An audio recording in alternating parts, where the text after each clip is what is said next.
हरे कृष्णा दोस्तों, आज हम बात करेंगे बांके बिहारी जी का प्राकट्य दिवस किस दिन मनाया जाता है, बांके बिहारी जी का प्राकट्य कैसे हुआ और बांके बिहारी जी के दर्शन लगातार यानी एक टक क्यों नहीं कराए जाते हैं।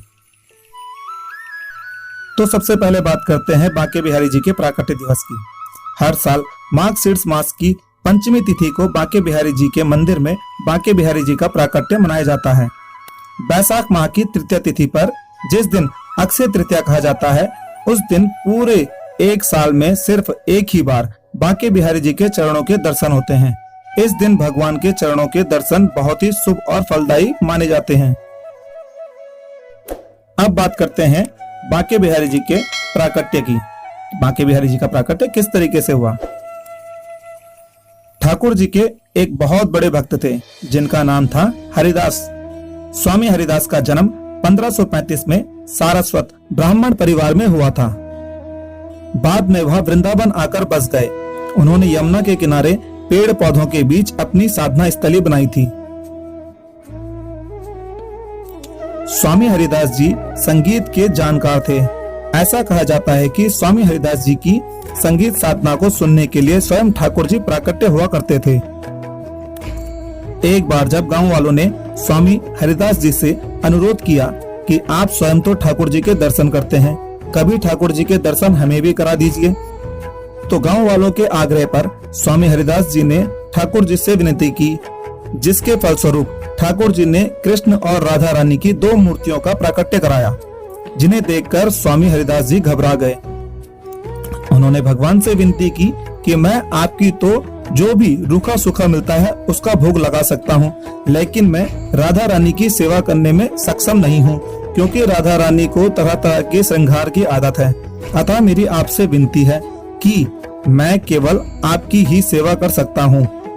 स्वामी हरिदास जी के आग्रह पर भगवान ने कृष्ण और राधा रानी के युगल रूप में बांके बिहारी जी का प्राकट्य कराया, जिसे देखकर स्वामी हरिदास जी और गांव वाले बहुत ही प्रसन्न हुए और उनकी पूजा अर्चना वहीं निधिवन में करने लगे।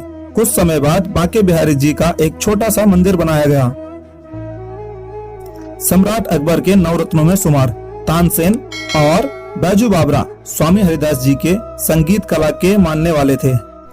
ऐसा कहा जाता है कि स्वामी हरिदास जी के विषय में सुनकर खुद सम्राट अकबर नंगे पैर उनके दर्शन के लिए उनकी कुटिया तक पहुंचे थे। अब बात करते हैं कि बांके बिहारी जी के दर्शन एक टक यानी लगातार क्यों नहीं कराए जाते। उनकी मूर्ति के आगे बार बार पर्दा क्यों किया जाता है। पहले बांके बिहारी जी के आगे पर्दा करने का कोई रिवाज नहीं था और उनके दर्शन लगातार कितनी भी देर तक किए जा सकते थे। किंतु एक समय की बात है, जब जयपुर की एक महारानी बांके बिहारी जी का दर्शन करने पहुंची तो वह सारी सुध बुध भूलकर एक टक बांके बिहारी जी को निहारने लगी और उनकी आंखों से अश्रु की धारा बहने लगी। उनकी बांके बिहारी जी के प्रति ऐसी प्रीत लगी कि बांके बिहारी जी उनके साथ साथ अपना आसन छोड़कर चल पड़े। अगले दिन जब सुबह पंडों ने पूजा अर्चना करने के लिए मंदिर के दरवाजे खोले तो उन्होंने वहां बांके बिहारी जी को नहीं पाया। यह सब देखकर सबके सब घबरा गए और सबके सब बांके बिहारी जी की खोज में लग गए।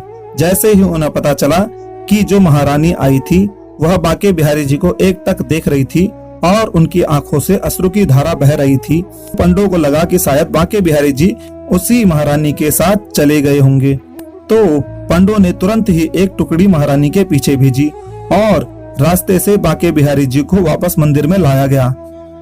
यह सब जानकर महारानी भी हैरानी में पड़ गई।